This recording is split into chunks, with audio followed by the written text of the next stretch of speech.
I feel like a robot with this, but be all right. Yeah, thank you for having me. It's been super fun researching this topic. I'm not I don't speak very often, but at least researching it's really fun. So I hope that I can, through these weeks of research, put together some sort of sense into what is creativity. I need at least one cheesy line in this presentation. It's very hard to not get cheesy when you're talking about creativity, but I've tried as much as possible to avoid it. But we need to sort of enter the presentation with this notion that everybody can be creative. View it as a skill. Like, even though you feel creative or you don't feel creative, you should know that you can improve, you can boost your own creativity. So this is basically what the talk is about, to boost your creativity as like for yourself or your group of colleagues. So I'm Johan. I'm a former Hyper Island student. Hyper Island is a kind of different school that started up in Stockholm. They focus mostly on the process. They're a learning by doing type of school. But instead of like always focusing on that end result, they sort of work with the process and how to improve that. So you're sort of in this bubble, in this playground for 2 years, trying out all kinds of techniques on how to, boost each other, how to be more creative, and so on. I also did the UGL, which is a course about understanding group and leadership, which is really, really great. If you have the chance, you should do it. It's only 1 or 2 weeks, but it's really like changing your sort of mindset on how group dynamics works, how group works. Yeah, I'm a web developer, work here in Berlin. I've been in a few advertising agencies. I'm the co-founder of a project called Project of How, which I'll talk a bit about in the end. So what I hope you get with you when I'm done today is a little bit more knowledge about the creative mode, or the creative state, if you will. And I'll show you some methods on how to get there. Like, I'm going to talk about the process, and also methods on how to improve that process. So more about reflection in general around the topic. So first off, hands up. How many people are actively thinking about how they're doing stuff? That's good. It's almost all. All right. And how many people are doing this as a group exercise, where you work or where you... fewer. And lastly, how many people have this as a scheduled part of your process? Like, it's every project, every... Okay, we're down to like 5 people, and almost everybody is thinking about how they're doing stuff. At Hyper Island, we were presenting a model for how you can like visualize a project or a process, and we use this beautiful iceberg that I've drawn in Photoshop. Excuse my Photoshop skills, but the most important is, yeah, it's the classic iceberg. A little bit on top, most of it is hidden underneath the surface. But what gets the most focus in a project, like looking at other people or looking at yourself, is always what has been created. Like what was the outcome? What designs did we use? What techniques did we use? What platforms? Yada yada. And this is the only visual part, so it's not where that this gets all the focus. Like, this is what people critiques or debates over or discusses or loves. But underneath, there's 2 equally important parts that are really interesting to discuss as well. And that's like, how do you come up with this? Like, because this is the sort of magic behind, like, in this factory before it's out there on the other side shiny. So like, how are we doing stuff? How are we communicating with each other? How are we brainstorming? How are we coming up with stuff? And if you ask yourself how, you need to ask yourself, why are we doing it in this fashion? So why are we starting with X and why are we ending with Y? How can we do this different? How can we do this better? So I'm just going to talk a little bit about why, because it's not so interesting, I think, in terms of like creativity. it's of course good for some things to look at what other people are doing, what your competitors are doing, what you have done. It's good for inspirations. It can create new associations in your head, obviously, like that's what inspiration is for. You look at something and your brain starts to like wander away and think what you could do if you would do something similar. And of course, in research purposes, it's good because you cannot just sit in your creative little bubble. You need to sort of be in tune with your industry, like what's going on. I mean, there's a big chance that people out there, like in the entire world, in your industry, are being at least as creative as you. So it's sort of cool to keep up with that. The problem is it's a bit like being a dog, looking at others. A dog chasing a car. As soon as the car stops, you don't know what to do with it. It's always this, well, you can call it cat and mouse, but you're always trying to follow the leader. You're not like autonomous in that sense. You're running after what other people are doing and try to interpret that in your own sense. And I think we need to try to walk our own way. Like for me, setting up a good creative process is about having your own tools that you can start from, as a starting point. So rather than trying to mimic others, find that sort of way of operating. We need to get autonomous, basically. So that's why how is much more important when we're talking about a creative process. It focuses on the process rather than the result. So how are we doing things together? And when I started planning this talk, I got this idea. I saw this video a few years ago by John Cleese. He's talking about the creative state. It's like in the 90s. It's super old video. You can find it on YouTube or Vimeo. But it's super fascinating talk, and I've stolen a lot of his stuff to this talk because I think he explains it so well. He's talking about the creative state of mind, and in this is this like open versus closed mode that he's talking about. So for me, I like to call this like the happy kid and the responsible parent or responsible adult, and you need to sort of have these two personas in your head throughout the process. Never at the same time, really, but sort of iterating back and forth, like being the child or being the responsible adult. And I'll explain a bit about the two of these guys. Love this picture. So what are the characteristics of the happy kid? He's playful, or she is playful, curious, relaxed, joyous, humorous. There's no criticism to a little kid. I mean, I'm talking about small kids before school. There's no prestige. There's no pressure. A kid doesn't have any agenda or any musts. It's just like curious about its environment. It's trying to understand what the fuck's going on and how it can make sense of it. So this sort of very curious mindset is something we need to bring into a creative session. And so why is this person important? Because a kid, like you probably, everyone knows one kid, and you can see if you hang out with them for a few hours how their mind is walking away sometimes in like crazy directions. They don't need many toys, they don't need many stuff around them. They can like go on own adventures in their heads of like just keeping going and building up on the previous parts of the story. So this persona in your head, it takes you places, and that's a good start for like being creative. And curiosity poses a lot of interesting questions for us, like what if, what happens when? Let's imagine that like you can set up scenarios in your head to find new sort of angles to a problem, and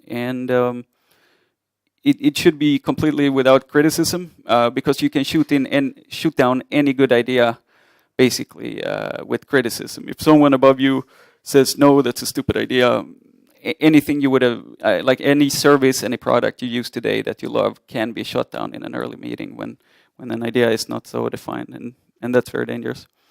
One of my big idols in life, I think this is one of the most creative people on earth, is Bjork from Iceland, the musician.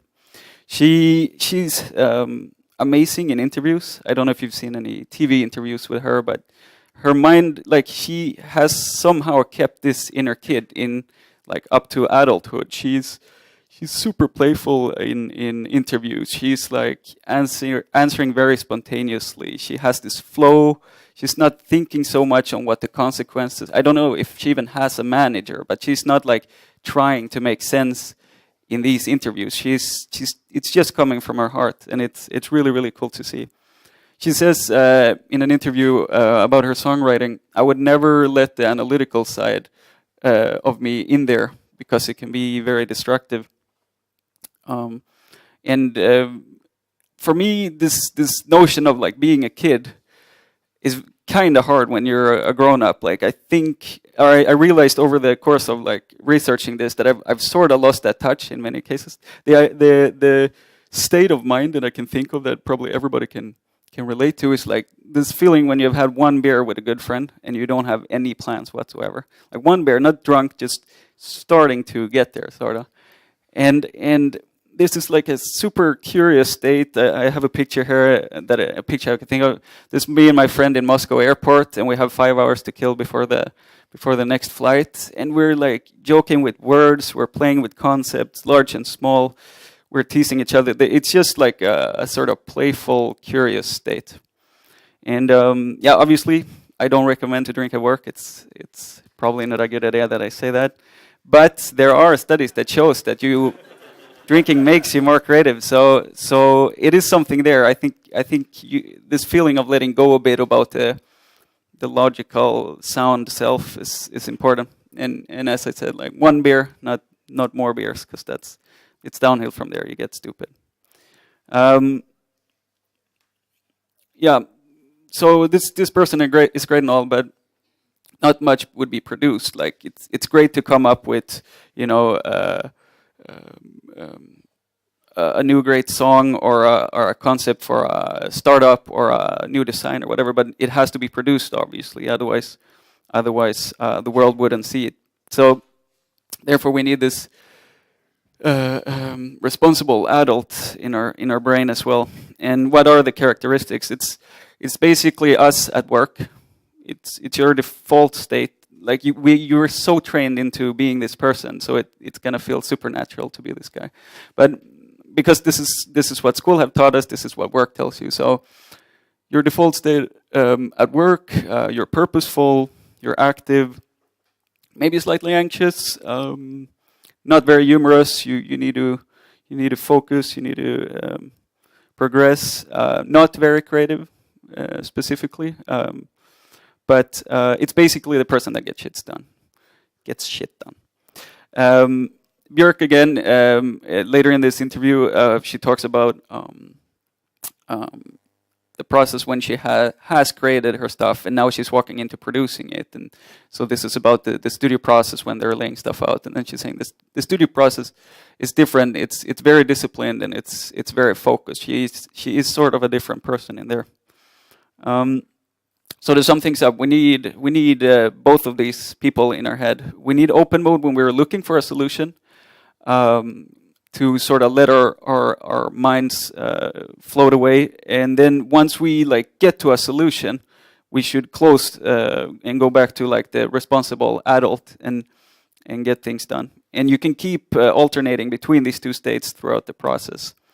Yeah, you can see it as like looking at the compass versus walking the direction. You know, you have your goal somewhere out in the woods, and you have to like combine both. Like, unfortunately, with the human mind, it's not like just walking and looking at the compass. You need to divide these two to reach your goal, sort of.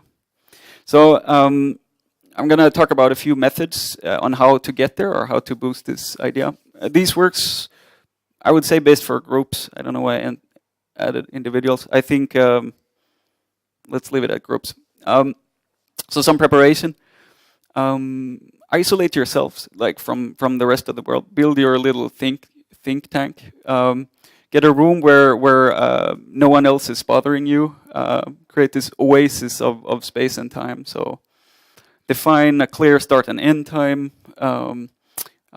Shoot away all the other to-dos. I mean, you all have things to do that you want to take care of, but see this as sort of a luxury time where you can postpone that, like put it outside the door and say, I'll come back to that email or I'll do that later. Because this session will not be as good if you feel that you're occupied with other stuff. And really important, create an environment for trust and enjoyment for all. Really important. Allow yourself to be silly, stupid, illogical, wrong in this context. You're not supposed to make sense. You're kids now, so it's rather to like play. And remember, this is a team effort, so hear each other out. Important. Don't cling on to your own ideas too hard. This can be such a like creativity killer if you're. I mean, this is classic idea like, oh, I want to tell the boss after this meeting that I came up with this great idea. So I'm like, whatever people are saying, I'm just gonna post it into the group all the time, the whole meeting, and it's super destructive. You need to sort of see this as a group effort. So move the conversation forward together, build on each other's ideas. And if you're unhappy with the direction you're taking, like you can see this as some sort of hairs growing out of your head or trees growing up of the ground. So like start a new seed and then continue and see where that takes you. Don't bring ideas down. Don't say no. Don't say this is stupid.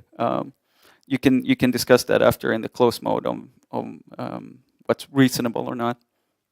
And super important, bring Postits. It's fantastic for documentation.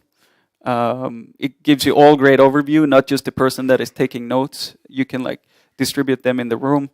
And it's super easy to rearrange later and organize to like cluster things into little like patterns of what you're making. So the first method is called double diamond. And it's more of a long stretching method that you can use from the start of the project to the end of the whole project. So you can do it in multiple sessions and you can apply it to large and small problems, basically. You have this, like, as I was talking about, like the open mode, close mode, open mode, close mode. So in a very simple sense, like the expanding is when you're having an ideation and try to spit out as many ideas as possible and go crazy. And then the responsible adults sort of need to come in and like, well, what's actually reasonable? And then you get another idea and you continue up. So, sorry. Empty your brain. This is a cool startup for sort of to start the whole idea because chances are that your first ideas aren't that original. I mean, we all have sort of, patterns or ideas that we will all make. So chances are we will all walk into the same path in the beginning. And it's important to get these common things out of the way so like new thoughts can start to appear. So like it might come from research you've done or emails you read earlier or what the news in the morning. Just get stuff out there. And remember this, yes and. So if someone says something, continue forward instead of stopping. So let's say, for example, we take an example. Our company is having a 10-year anniversary. And we want to do something. We don't know what. So we say, let's get into a room, let's brainstorm. So the first things, like, okay, put everything on the table. So yeah, maybe we should have cake, yeah. We should have balloons, yeah. Maybe we should have some drinks, beer. Maybe we should have some music, like, yeah, I can make some playlist. And then you put out more stuff. Oh, maybe we should have a theme. Someone says, yeah, what themes can we have? We can have a dinosaur theme, can have 90s theme, can have Smurfs, whatever, like pirate theme. So you spit it all out there, and like eventually then you have reached like a sort of a large quantity of ideas. And then you take like a little break and you bring in like the adults of your head, the responsible, and you look at this ideas like, yeah, what's actually doable. I mean, use your intuition, but it has to be applicable to what we're doing or what we're trying to solve. So let's say we take away all the stuff we don't like and we move on. And so we have got this new one idea and we need to like make this idea big again. And a cool method for that to use is sky is the limit. This is supposed to be like a provocative sort of idea for your brain. Let's say you have unlimited budget for this thing we're doing. Like, let's say we're doing a pirate party. So we're having a pirate theme party, and if you didn't have any limit on budget, on time, on skills, any resources, exaggerate things, distort reality. It doesn't have to make sense because we're kids. I don't know if you heard about this notion of the intermediate impossible, which means that, if you push each other forward, I might spit something out in the room, and that might not be doable. It might not be possible to execute. But the persons that hear this might come up with new ideas because of this idea that I put in the room, and those might be doable. So you should see like every step as sort of a next step forward to the solution, rather than every step have to make sense. It's this notion of creating associations. If I say elephant, one person will think large and another person will think gray, and from there we've already created two branches that we can walk down. So yeah, remember yes and. So let's say we have this pirate theme party because we're a fishing company, so that fits super good.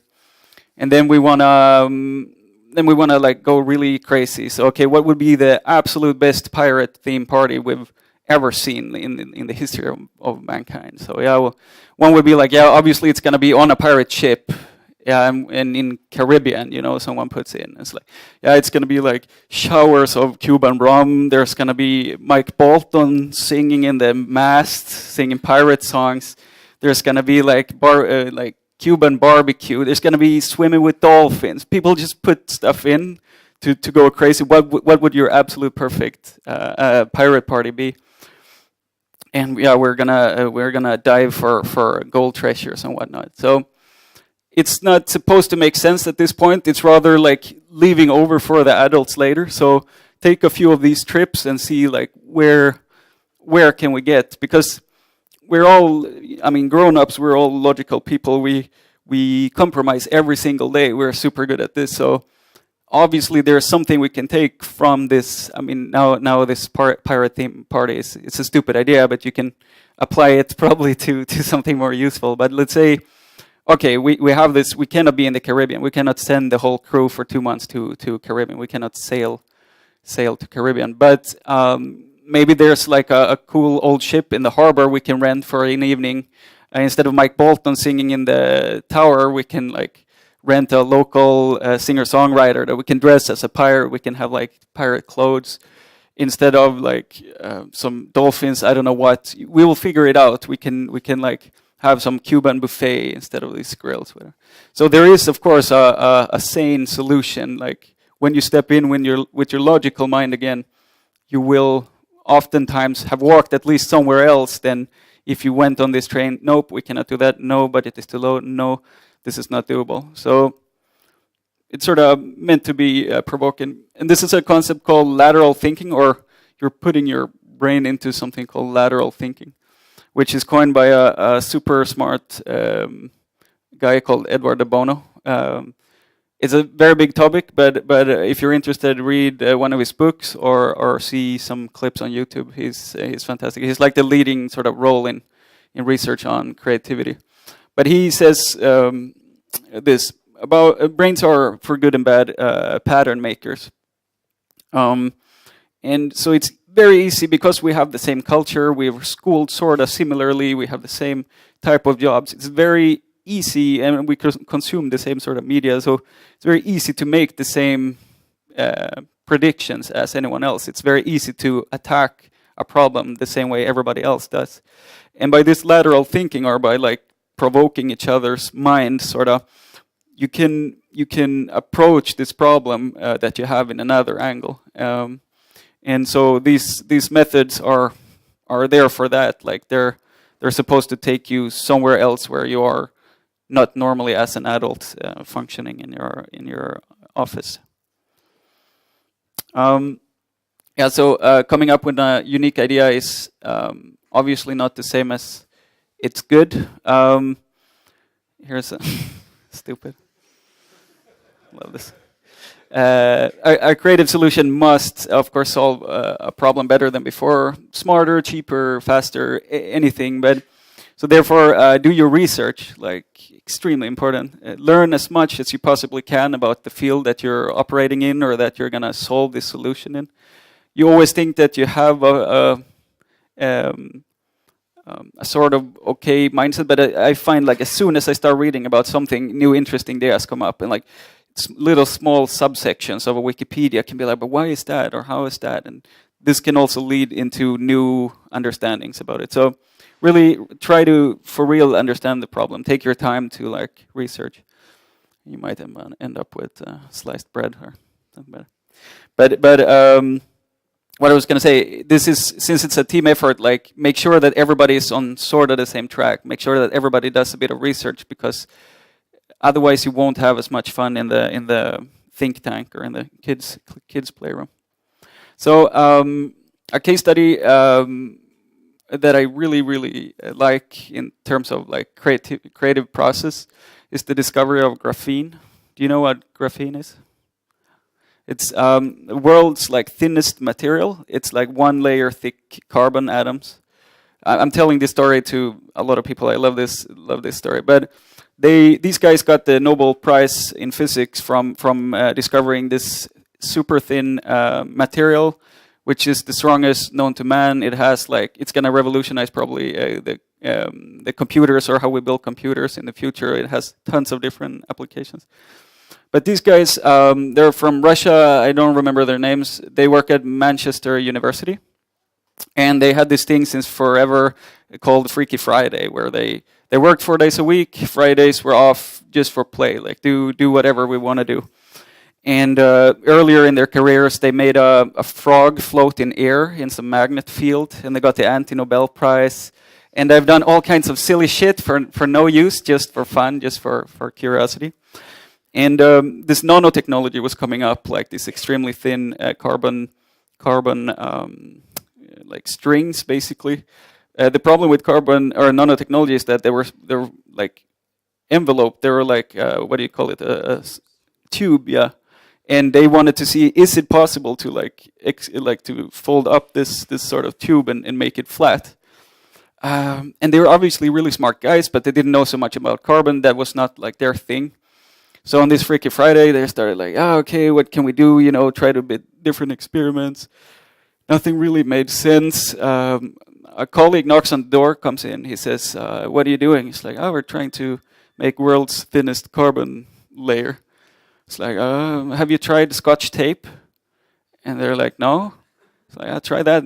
And they're like, what do you mean? It's like, yeah, but if you like touch a carbon surface with tape, you will have a very thin, and then you can tape that surface and split it, and you will have half the size, and then you can tape again. And if you have a PhD in physics and you've spent 30 years of your life researching like carbon, if you're not in your open mode, if you're not in your kids' play, you'll say that's ridiculous. Why would I ever? Like, we have equipment here for millions of dollars. The whole industry is spending billions of dollars try to figure this out, and I'm gonna use Scotch tape. But because they didn't care, it didn't matter. It was Friday. They were like, let's do it. So it ends up being super successful. Like they after some few like careful attempts, they get basically 1 layer thin carbon on a very thin strip, and they do about a bunch of measurements, and they find that this is incredibly cool for a lot of reasons. So they continue that, like they figured out, we've found sort of a solution maybe for this, and they continue to do the research. They write a ton, and they manage to bake out like a film the size of like 10 times 10 centimeters, and yeah, so forth, so on. But it led eventually to a Nobel Prize in physics, and I find that so extremely cool, because there are obviously much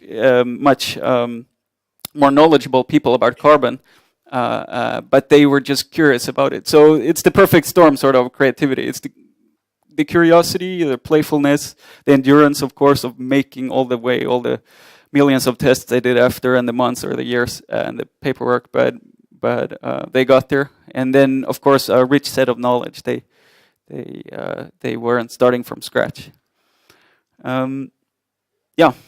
One more thing before we leave. Do not stress the solution. Like if you have this feeling sometimes that, oh, my boss needs to have the thing done because on Friday we're going to present it, or it has to go live at the end of the month, or like be patient and like do these brainstorms really early. So that makes sort of your mind think about this actively and unconsciously. You know, this idea that comes sometimes in the shower before going to work, just from nothing. You haven't even talked about it. These, as more time you sort of put onto a subject, the more chance there are to actually get this brilliant idea popping up. Yeah, so that's that. Let's move to the last part. Why? And this have, as I said, to do with reflection. Why are we doing things the way we are? There is, of course, no perfect process, but we should really try to get there.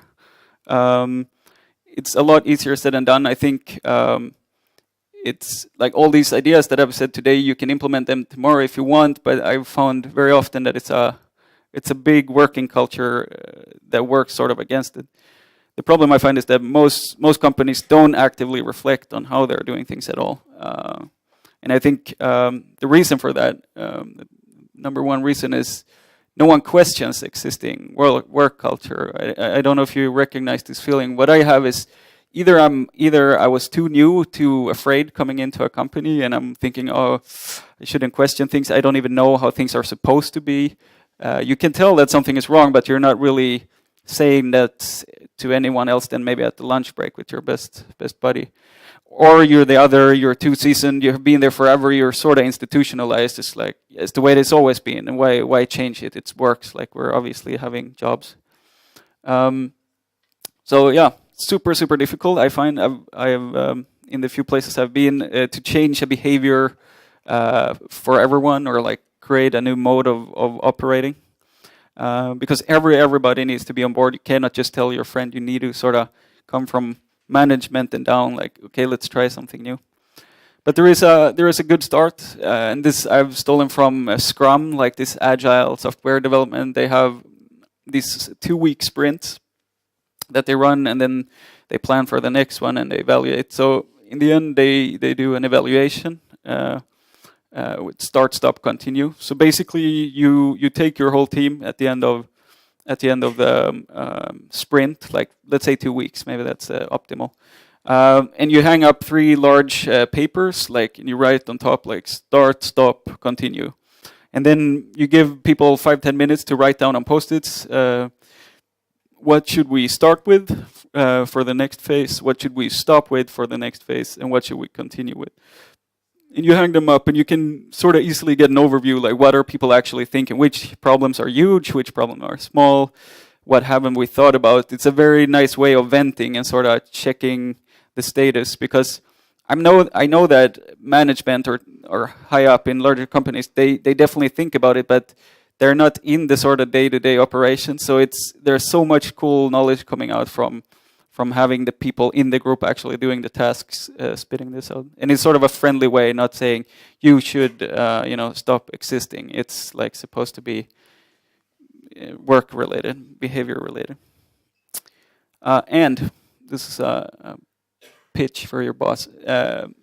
Some researchers say you can boost your productivity by 20% just by reflecting upon how you're doing things. So there is something in there. There is something really interesting.